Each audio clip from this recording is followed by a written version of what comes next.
Voldemort splitting his soul into 7 Horcruxes to billionaires cryogenically freezing themselves, the world is obsessed with extending life. Now, living a few centuries might sound like science fiction to you and me, but what if I told you we're not that far off? What's the secret to living longer? Diet? Exercise? The secret may lie in a tiny little gene that codes for a protein called rest. Your body is like a factory composed of millions of machines called DNA. Its machine operators are rest proteins. Any of the operators can choose to switch on and off the machines or segments of DNA with a simple flick of the wrist. In the beginning, everything runs smoothly, but over time, the factory or your body becomes less efficient. When you're a fetus, rest proteins travel to segments of DNA that code for neurons and turn them off, waiting for the signal that you're ready, and then turns on those same DNA segments for neurons to develop. So that's the only time rest should be active, right? Nope. Scientists discovered it's reactivated in the aging brain. Let's say that the neurons happen to be high schoolers during quarantine. All of a sudden, Neuron Chad finds a spicy meme and forwards that meme to his friends, who then forward to their friends. And soon, less and less people are doing work.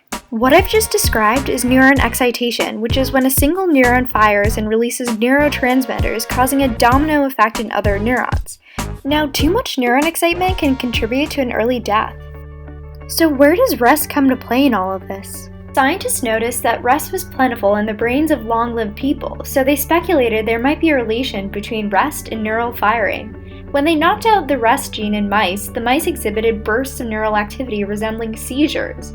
This confirms something extremely important. The presence of rest helps keep our neural firing in check. So back to our original question, how on earth can we increase longevity? Well, knowing that rest regulates neural excitation, scientists boosted the level of rest in worms, which ended up decreasing neural activity and significantly increasing lifespan. When they deprived the worms of rest, however, the worms' longevity decreased. I know what you're thinking. So they've only done this to worms and I can't live to 250? Thank you for wasting my time. Well, actually, we can look at this info from 2 perspectives. 1. We now have insight in how to potentially treat neurodegenerative diseases. People with Alzheimer's exhibit very low levels of rest and increased firing in the hippocampus, which is associated with memory during early phases. Now, if we could find a drug that increases the level of rest to rein in on the neural firing, perhaps you could find a cure for Alzheimer's. 2. Activities like yoga or meditation don't seem as crazy when it comes to increasing longevity. Although not directly linked to rest, these have shown benefits in helping with mental health.